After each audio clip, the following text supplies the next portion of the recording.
My name is Luke Norsworthy, and I am many things. Most importantly, I am the fifth most important person in my house, behind my three daughters, my wife, and sometimes I'm ahead of my dog, but not always. And you are listening to the Happy Hippie Jesus Show.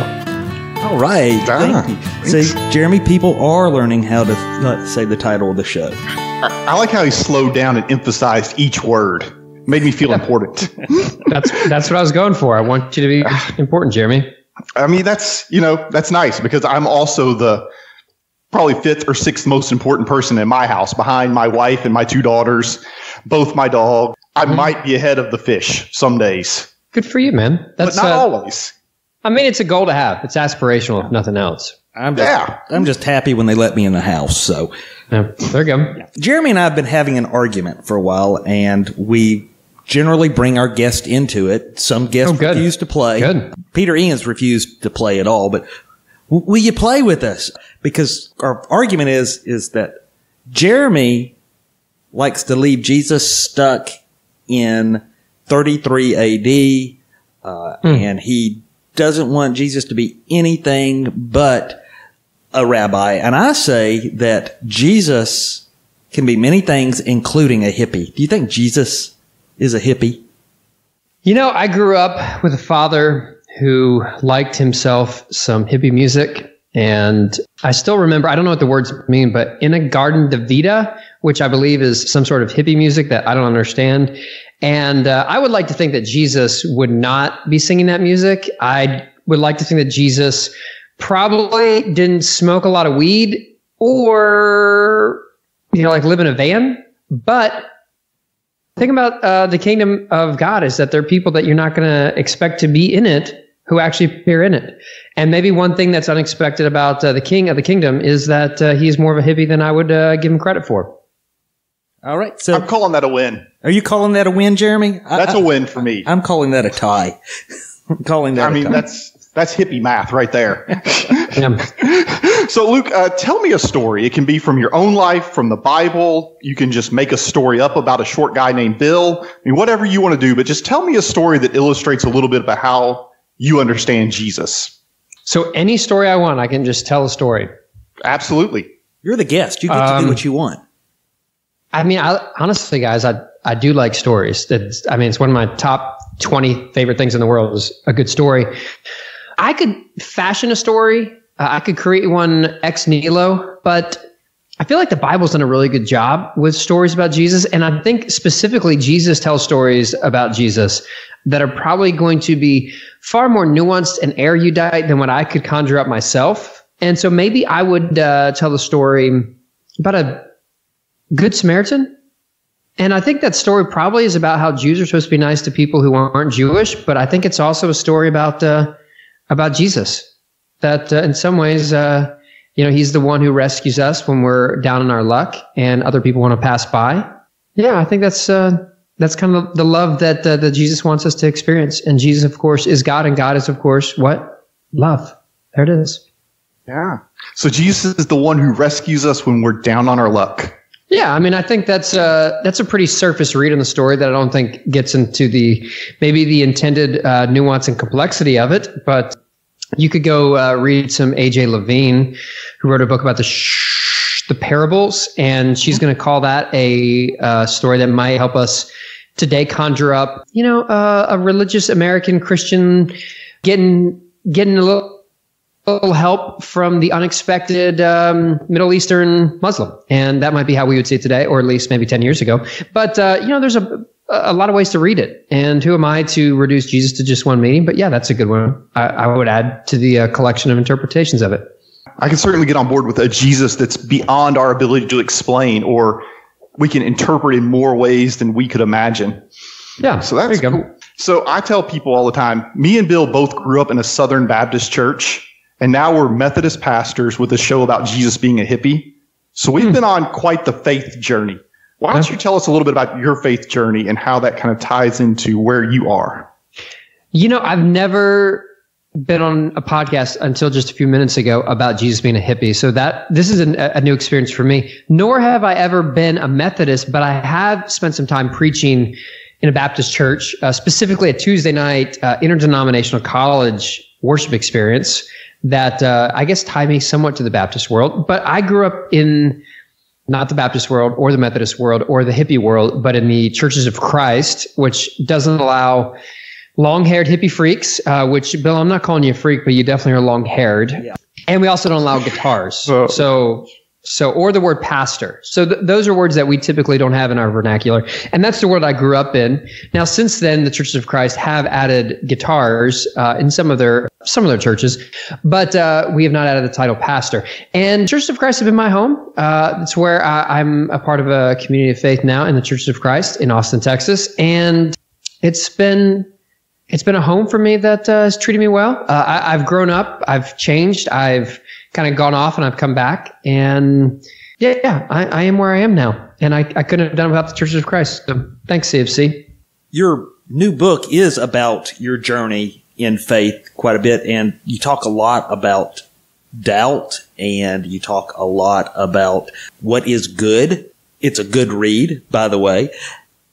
What I'm wondering is, in this journey, where did you find the courage? Because it takes a lot of courage for people in our business to admit doubt. Where did you find that courage? That's a good question that, there's probably about 3 or 4 different answers I could say for that. I think part of it is, at the time I was writing the book, I was in a church that I started, and there's a level of autonomy and authority you have when you're the founding pastor of a church. And so that definitely needs to be on the table. I think another part is that I'm not the first person to write this book. Like, I'm not the first person to talk about my own struggles and my own doubt. And I'm grateful that the churches that I've been a part of have made space for that.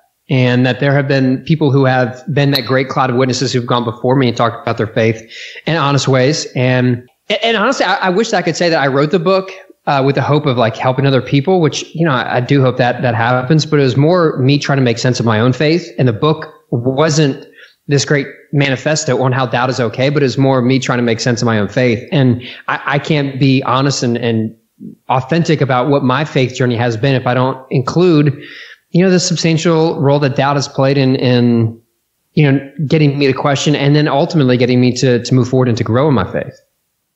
I think a really healthy way to talk about it that maybe we miss in a lot of churches, that doubt has a role to play and doubt is part of our journey. How can we do a better job of making space for that on a local church level or with friends or colleagues? How do we create space for people just to be on their journey? I think there's the natural option is to tell people, hey, it's okay to doubt, it's okay to doubt, it's okay to doubt. I think the more transformational option or means is for you not just to tell people, but for you to model for people. And I think the best type of leadership is the kind of leadership that doesn't just say, hey, you can do this, but the leadership that says, watch as I do this with you. And if you want to create a community that's transparent, then you've got to be willing to to show who you are before you're going to really expect anyone else to do that. Now, obviously, there are some people that you just luck into, and they have the courage to do that. But I think often what is required is for someone who's in a position of leadership to kind of embody the kind of community that you want to be. Douglas Adams called what you experienced or what you described in your book without the long, dark tea time of the soul, which I love that because, he was British. He added tea time in there because you can. I like that. Yeah. And as I was reading, I stopped and I was thinking to myself, I'm lucky I've never experienced that. And then I had a flashback, to leaving the Southern Baptist Church, going into ministry in the Methodist Church. And I was taking a course in which one of the things we were asked to write on was, how do you explain to someone that the creation story is not literal? And my first gut reaction to that was, well, why should I have to convince anybody of it not being literal? And I think that was my own struggle right there of letting go. And that's when I was having I had a short dark tea time of the soul, but it still was that same struggle. Yeah, I appreciate the Brits and tea time with that. I mean, the traditional language, I guess it's John of the Cross who called it the dark night of the soul. Right. But I mean, the tea time sounds more inviting, to be honest. I would rather do that, have tea, than to be up all night. So yeah, thanks, Brits. Yeah, I don't know if everyone has to go through it. I don't think it's a archetypal experience for everyone. There seems like the progression that many people go through is that you start with something and that gets you going, and then eventually you have to reassess what's going to keep you going. And so I think it happens to a lot of people, but I don't think it needs to be prescribed as though you have to do this, or it's like some badge of honor. I mean, I think the best case scenario is that you grow up in a world in which you don't start off with unhealthy expectations, which was my experience. But I think, death, burial, and resurrection is kind of the rhythm of Christianity, of being alive, of being dead, and then coming back alive. And so it's also not surprising to me that would be the rhythm of spiritual formation as well. I think there's certainly a lot of, we can draw that Easter metaphor for our faith, and it goes through little things like that. I'm going to borrow your, story from the book about the exoskeleton with the ant, and how, our faith can keep us confined, but letting go of that is also our opportunity to grow. It can stop us from growing. Mm-hmm. And I'm just wondering, your unhealthy expectations, God, what were things that were both keeping you safe, but stopping you from growing in your faith? And what was that process like of letting go of those?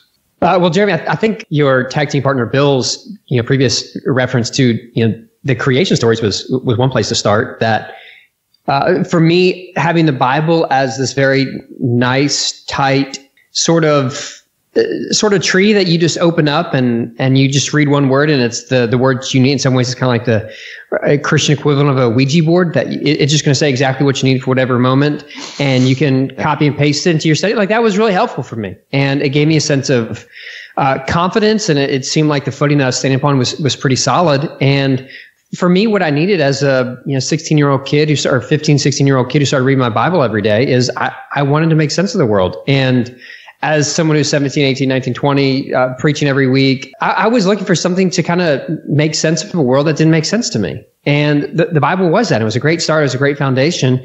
But, like training wheels on your bike, I mean, they're really nice to teach you how to ride them, but eventually you're not going to win any Tour de France's with training wheels on it. And so it was a good place to start, but obviously it's not going to keep you going forever. That was a painful one for me to let go of, too, as somebody who grew up with a very literal understanding of the Bible. Mm-hmm. Letting go of that and the expectations of, growing up in my faith, the Bible could almost be the third member of the Trinity. Yeah. Because it had such divine power. And I would agree. Letting go of that was both painful and helpful. Yeah, it's disorienting, because you have to start asking a lot harder questions, and you have to stop thinking that there's simplistic answers to very complex equations. I guess everything in life really worth doing is hard and complicated on some levels. So the pain and disorientation's worth it. Yeah, I mean, if you get to the other side, I think it's far better, and it's less paralyzing, because you're able to engage with paradox. And ultimately, the foundation of Christianity is paradox. That Jesus was both God and man. That's paradox. You can't be two things, yet we say Jesus is two things. We say the Trinity, God, Father, Spirit, Son, is three, but it's also one. Like, that's paradox. And if you don't see the foundation of Christian theology as leaning heavily on paradox, then you're not going to see paradox as part of the everyday life. I get really excited when I have a young person come to me and say, I'm having doubts right now. I get excited, and I tell them it's good, because you're not blindly following. You want answers. You want to question. You want to reach out and discover who God is. And I think doubt can be a gift to us if we look at it that way. Yeah, no, exactly. In the same way that you don't build muscle unless you tear the muscle you have down. Like, that's basically what most weight training is that you're tearing your muscles down, not so that your muscles can atrophy or so that you can, decompose, but so that you can be rebuilt stronger and bigger. And the same thing is true with the faith training. Like, I completely agree with what you're saying, that if someone's willing to question, I truly believe that there's inspiration in the word of Scripture that says, you'll seek me and you'll find me when you seek me with all your heart. Or the words from James that says, if you draw near to me, I'll draw near to you. I think doubting is, in a sense, part of that drawing near process. I had a seminary professor at one point that had told me that faith is what carries us when we doubt. I like that. And I'd always thought of faith as unwavering belief. Mm-hmm. Yeah, but instead faith is in the same way that like running is falling down, but in coordination. Mm-hmm. Like you're leaning forward, your feet are off the ground. That's falling down. But if your feet keep moving, then you're not falling down, but you're going as fast as you can. Yeah. So I like the idea that faith is kind of like the footsteps that keep you running forward. I like that. Yeah, I often think of it as a trust fall. And you when you do a trust fall, there's that part of you that says they're not going to catch me. Yeah. But when you go ahead and fall anyways, that's faith. Yeah, I like that. Yeah, that's what faith does. Yeah, for sure. I guess in addition to your book and some of the other things that you do, you have a really cool podcast, and Bill will put links to both of those in the show notes because he does all of our real work. How is your podcast in that faith community and growing your ministry kind of outside of your church? How have those things kind of shaped your faith journey? When I started the podcast, it was really an attempt for me to make sense of the faith that I was struggling to hold on to. And so it was an opportunity for me to get on the line people who were helping me make sense of my faith. Like you mentioned Pete Enns earlier, the Richard Rohrs of the world, the N.T. Wrights, the Barbara Brown Taylors, all these people whom I was reading, and they were from a distance helping me make sense of my faith. The podcast was a chance for me to do the same thing. So if you're keeping track at home, I write the book for my own self. I write the podcast for my own faith. So I'm basically a complete narcissist, and everything is just about me. So yeah, there's that. But it obviously both of those things became something that I hope is an encouragement to other people. Podcast and the book and all that, and the rest of the work I do. I hope it is a gift for others. But I think any meaningful leader has to continue to be on the journey themselves. And so I saw the podcast, especially initially, as that, and I continue to see it that way, that it's a chance for me to grow and to learn. And it's like a shark. I mean, if a shark ever stops moving forward, that's not a good sign. It means it's not alive anymore. And I think the reason people have gravitated towards it is because there's honesty in it. There's real questions that I'm trying to figure out. And one of the things that's beautiful about people is that often we have questions that are kind of similar, and that we have interests that sometimes align with each other. And I think that's why people, can gravitate to some of those things, is because they can sense the honesty and the similarity to their own questions. Yeah, there's a quote, I think it's Stephen Covey, but it says that which is most personal is most universal. And the deepest questions we struggle with, the most personal things, tend to be universal. So I think good for you pursuing your own questions, and that will naturally open up doors for other people that have the same questions and the same doubts. I'm trying to think who said this, but the recipe for good writing is the human heart in conflict. Like that's the kind of art that we gravitate towards, is that it's not coming from someone's like ivory tower where they've got all figured out, but it's in some ways it's incarnational, that it's becoming flesh and blood, because it's not born out of just some idea, but it comes out of your own lived experience. I think it's one of the reasons that Scripture, especially the Gospels, speak to so many people, is because they're really honest when we get right down to it. We don't get glossy pictures of the disciples. We see everybody's brokenness right there for what it is.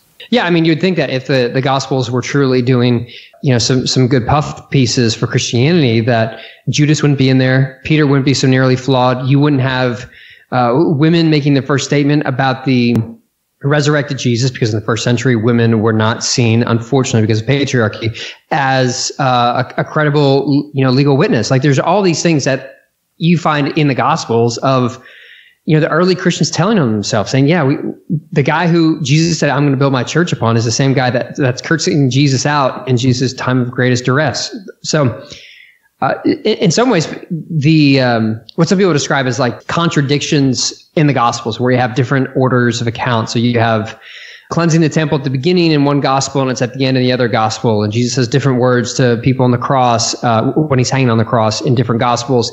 And you have, some different semantics. Some people hear that and you go, well, that dismisses the value of Scripture because it's not, quote unquote, infallible according to 21st century definitions. But for some of us, we see that and we go, well, maybe it's honest. Because if you had 4 people being eyewitnesses of the same thing, you're not going to get 4 facsimiles. And if you actually had 4 people testifying to the exact same account in a police station, I think the police would go, yeah, these people have clearly fabricated the story, because most human eyewitnesses have slightly different nuances on a story. And so I think all those things, not just the imperfections in the character, but I think also the different nuances in the way the stories are told, I think speaks to this is a genuine human experience that people are having with the divine, and there's something to it. We forget, too, that the gospel writers, they're preachers. And if you go into 1,000 churches next week with the 1,000 pastors preaching on the same scripture, you're going to get 1,000 different sermons. Unless they're all copying off someone else's sermon. That's the only way they'll be exactly the same. Right, yeah. So is that what you do? Yeah, that's what I do. That's what iTunes is for. That's my sermon prep. Well, that's Jeremy's also. I was going to say, I thought I was the only one, but yeah, I look them up Sunday morning and then just kind of print it out and go with it. Yeah, that's what the internet's for. Yeah.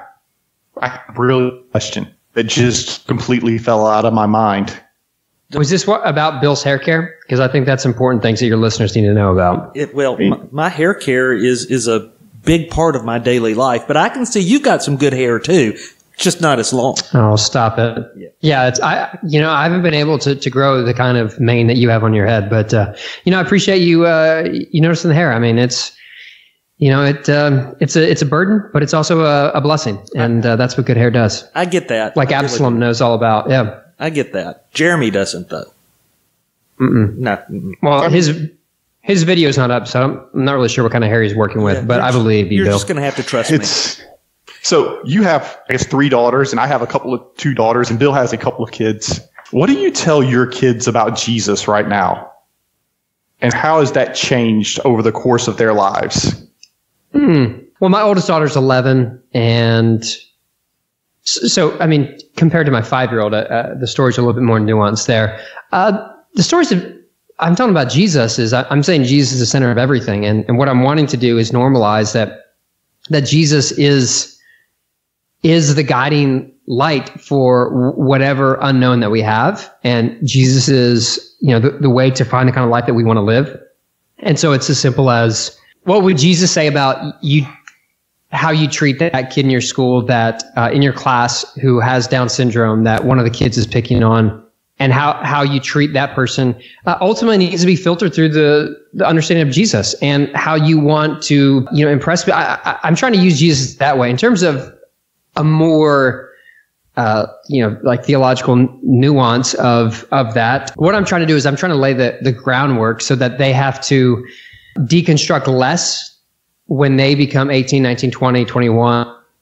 Than what I did. I think I had a great foundation to build on, but I think every generation is trying to move on and move forward from where the generation before passed it on to them. And so for me, it's Jesus is the centerpiece of my faith. And so what I'm trying to do is disassociate that certain views of what happens in Genesis 1 and Genesis 2 equal what happened in the death, burial, and resurrection of Jesus. I'm trying to disassociate the conquest narratives of the Old Testament from the life and teachings of Jesus. What I'm trying to do is say that Jesus is of first importance, and the other things are helpful, but even Scripture says that Jesus is the one that stands out the most.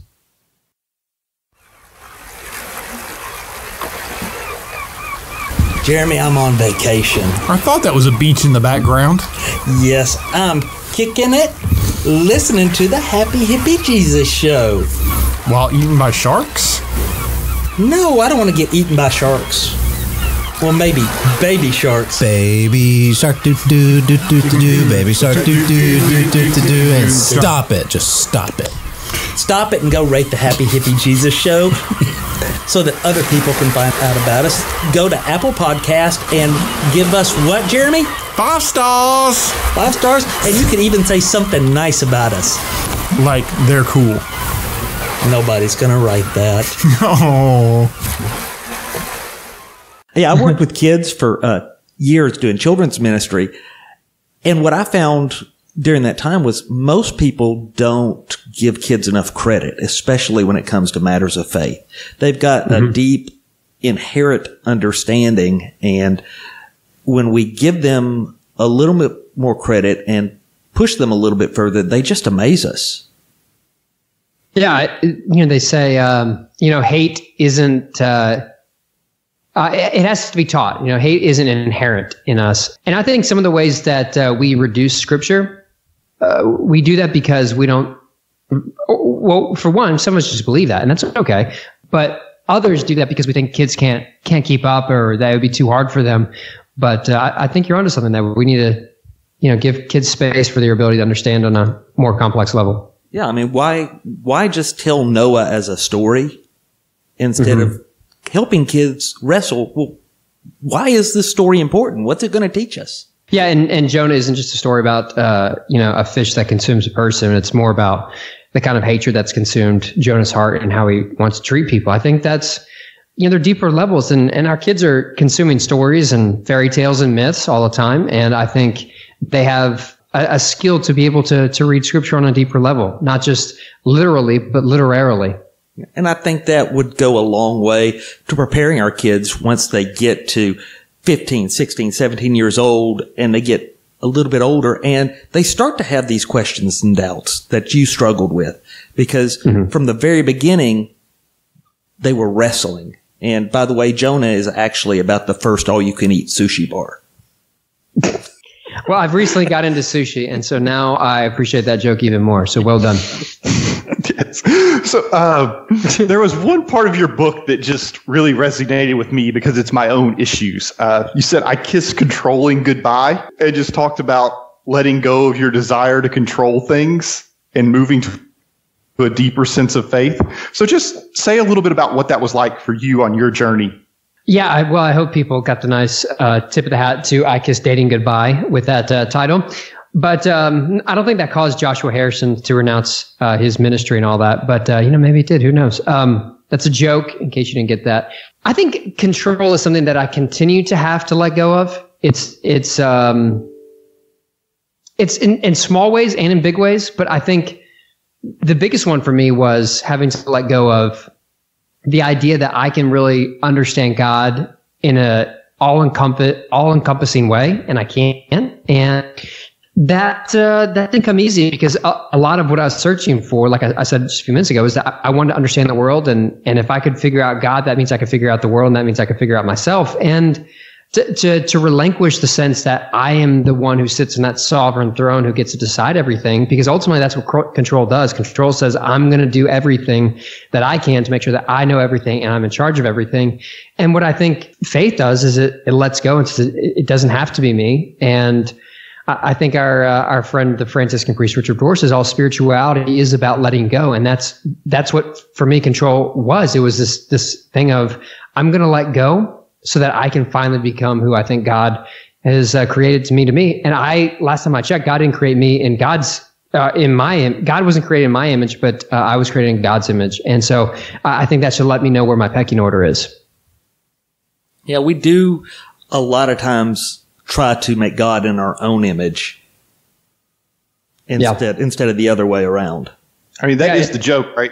God created us in his image, and we've been returning the favor ever since. Yep. I just really identified that. I guess we're roughly the same age. I graduated high school in 99, and I would also identify as an Enneagram 7. So much of your story just resonated with me about control and issues like that. And I just appreciated the nod.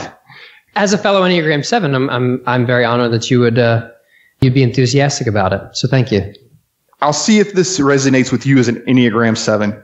My spiritual director recently pointed out to me that I begin every story for why I did something with it seems like fun. And I ended every story with it seemed like a good idea at the time. Yeah, that sounds right. I have a friend who's an Enneagram 7, and her podcast is entitled That Sounds Fun. And before I knew her, I saw that podcast title and I thought, she's definitely an Enneagram 7. And it turns out to be true because, that's how we roll. If it seems like a good thing to do, it seems fun, it seems fascinating, it seems interesting. But, us 7s, we make the world a party. And, if you don't have one in your life, you're missing out. You are. So what's that been like to let go of some of that as you've grown and matured? For me, it's been difficult, and it's gone hand in hand with letting go of control, which is for me a way to manage my own little fears. Yep. If anyone is a fan of the Enneagram, they understand that Enneagram 7s are definitely fear motivated, and much of their desire to jump to something that sounds fun is a way for them to jump out of what seems painful and hard. And, my faith journey was me having to jump out of my desire to not be uncomfortable, my desire to be in control, because control for me ultimately was for me to create a world that gave me what I wanted. And spiritual maturity for me, and this might be the next book that you see published from me, is ultimately the invitation to let yourself go the places you don't want to go and to feel what you don't want to feel, because ultimately that's where you become who you were created to be. And for me, obviously this book is about doubt, and for my spiritual journey, it involved going there. And unfortunately, unless you're willing to go to the places you don't want to go, you rarely ever become the person that you're intended to be. I think that's well said. Is that your word from God right now, or what God is dealing with you in your life, or are there other things going on as well? Right now I've just got a lot of hair envy in this very moment. I just see some beautiful long flowing locks, and I want to be in that space. But no, I mean that publishing is a weird thing that you write a book and then it takes a while for it to ever be actually published. And the kind of writing that I want to do is very autobiographical, or at least what I'm doing right now. And so, the book that I've got coming out in a year is about that. And so that's kind of, where I was, I guess, when I finished that book up, the second book, which is a terrible thing to talk about when you're doing a book promoting your first book, but such is life. So yeah, I think, that continues to be where I am. For me, I'm not as plagued by the doubts anymore. I'm okay that they're present, and I've kind of given up the hope that I'll ever be doubt free. I always understand that if my spiritual journey is 0 to 100%, I understand that there's always going to be a facet, a percentile of that's going to have questions that could be paralyzing, but I'm okay with their presence. And so that's what I was trying to get to in God Over Good. I think the next kind of phase of what I'm been working on is more trying to figure out, how do I make sense when I know who I want to be isn't going to happen unless I go where I don't want to go. And that's a lot of stuff that the Enneagram has taught me about my own journey. Can you talk a little bit about your writing process? Yeah, I'm kind of a creature of habit. I'm kind of obsessive about, routines, and routines come very naturally to me. And so I write every day. First thing I do, I get to my office, and I'm grateful to have a job and a career that creates that space. And so I write, Monday through Thursday for an hour every day. Sometimes it makes it into a book, sometimes it doesn't. But for me, it's a cathartic process of trying to put pen to paper, metaphorically speaking, of course, of the stuff that's going on in my headspace. And like I said earlier, I think the good writing comes from, the human heart in intention and in duress. And so, for me, it's, I block everything out. It's the first thing I do when I get to the office. And sometimes it turns into a book, sometimes it doesn't. But, there's a guy named Stephen Pressfield who wrote a book called The War of Art. And he's got this line that goes, the muse shows up for those who show up. And so for me, a lot of writing, whether it's sermon writing or book writing, is just the routine of I'm going to put this time in every day. I'm going to do the work and trust that something's going to come out of it. And so far, it's worked for me. The one thing that I connected with more than anything else in your book was a single line, and it said, I hate reading introductions, and I don't read introductions. And I thought, finally, there's another person out there just like me. Definitely in cahoots on that. Yeah, I didn't read an introduction until I got into seminary because I didn't know I was supposed to. Yeah. It's funny. So I've done, 400 podcasts at this point, and so I get books in the mail pretty consistently, and they always come with a press release that goes with them. And I don't think I've ever actually read one of them. A lot of times publishers, even my own publisher does this, and I help them with God Over Good, is here's 10 questions you could ask about the book. And I've written those 10, but those might be the only 10 questions I've actually ever read a publisher send out because I had to write them for my publisher. Because I think, especially with podcasting, like you want to create a conversation that's authentic to where your questions go. And so that's why I don't read those. But, with normal books, if you're not going to do them on a podcast, I don't know, maybe you should, but I don't know. Bill, you and I haven't. So it's got you this far in life. So I don't know why you or I should change. Well, perfect. Are there 10 questions we should be asking you right now about your book? No. Oh, good. No, I don't remember what they were. I had to, I wrote them a while ago and I don't remember what they were, but, yeah, I mean, it's a funny thing because then what happens is you just have, podcast after podcast of people asking the same questions and you get the same answers. And then it's just like, who wants to hear that? I mean, that's the downfall of like the late night TV show, which unfortunately no late night TV shows invited me on to talk about this book. But part of the reason that podcasts are so much more popular these days is because people see those manufactured conversations and they go, yeah, that's just one rehearsed story that you're going to tell and you're going to say some jokes and then it's going to be done in 5 minutes. But a podcast is this long form interaction in which people hopefully are being able to get to something that's new and creative. And you and I take each other to a space that neither of us have been to before. And I think that's the real enticement of a long form podcast kind of interview. And you also end up making friends you never thought you would as well doing these. So that's my curious question right now is, out of these 400 podcasts, what friendship became the most surprising to you that blossomed out of it? Well, I would have never guessed that my dad and I would be better friends because of my podcast. But my dad listens to just about every episode I do, and he'll text me Monday morning when they come out, and we'll talk about it. I never saw that coming. Yeah, there are other like Pete Enns, like we've talked about it just a second ago a couple times. But I never thought Pete would be the guy that I text about baseball. That's pretty cool. A buddy of mine named Paul Nevison, who is a filmmaker from Australia, who was a Hillsong guy for many years, and we became friends over a shared interest in Richard Rohr. That's been pretty neat. Richard Beck, who I don't know if you know who that is, but he's he's a outstanding writer, thinker. He's an experimental psychologist at Abilene Christian University. He's become a good friend as we've done more podcasts together. And I mean, if you look at the names on the back of the book that people who are willing to endorse my book, I mean, a lot of those came from the podcast. And like you said, I mean, one of the neat things about the world of podcasting is you get to meet people that you never would have before. And that's why I started the podcast, is these are people who are helping make sense of my faith. And Richard Beck, honestly, his book, The Authenticity of Faith, was one of the impetuses to me starting the podcast. And this is a guy who my dad actually taught with at Abilene Christian University, but I didn't really ever know him. But I was like, I have questions that he's going to help that come from his book, and his book was so helpful to me. I want to get some FaceTime with him, and that's one of the beauties of technology. Now, obviously, I think Facebook is the bane of our existence, but podcasting, on the other hand, good for you. Facebook, bad. Podcast, good. And where does Twitter rank in all of this? I think here's honest talk as three people who are all deeply committed to church. What is good for social media is rarely ever good for a local community of faith.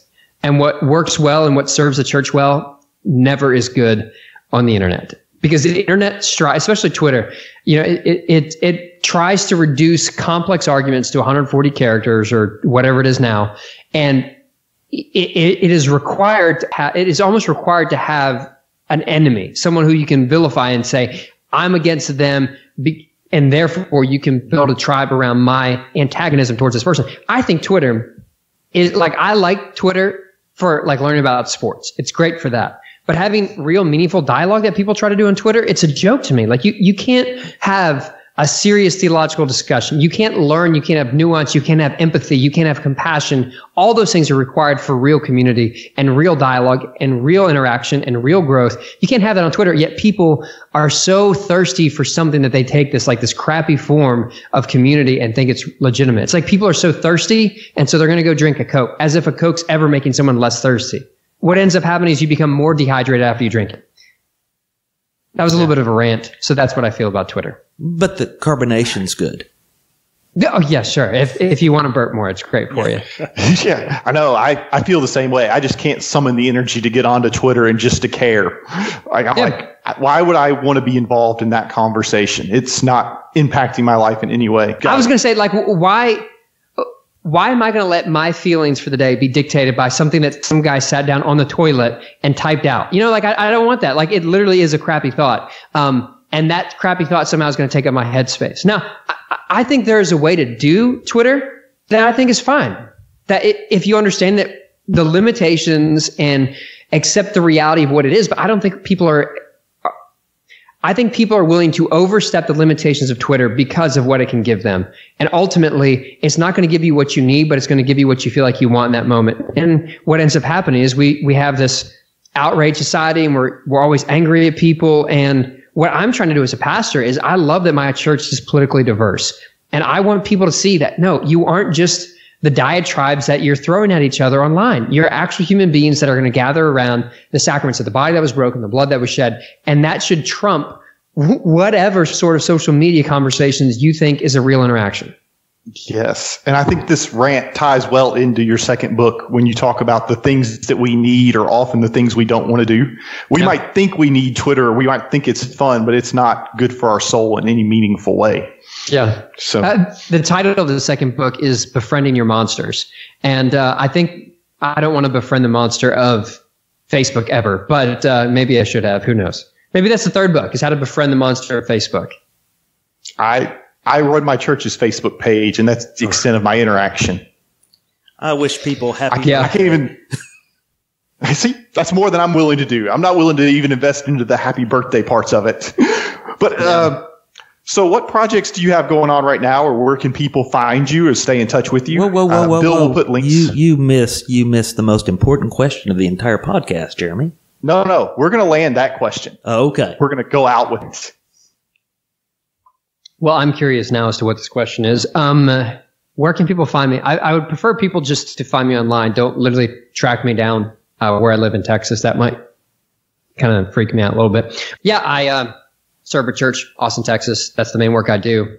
That's, of course, still secondary to raising 3 daughters. But underneath those tasks, I also have a podcast, which we've discussed. I have a book called God Over Good, which is available now. There will be more books that come out in a year from now. But right now, go get God Over Good. Because, like I said, I have 3 children. And if you want my daughters to have food, then you need to buy my book.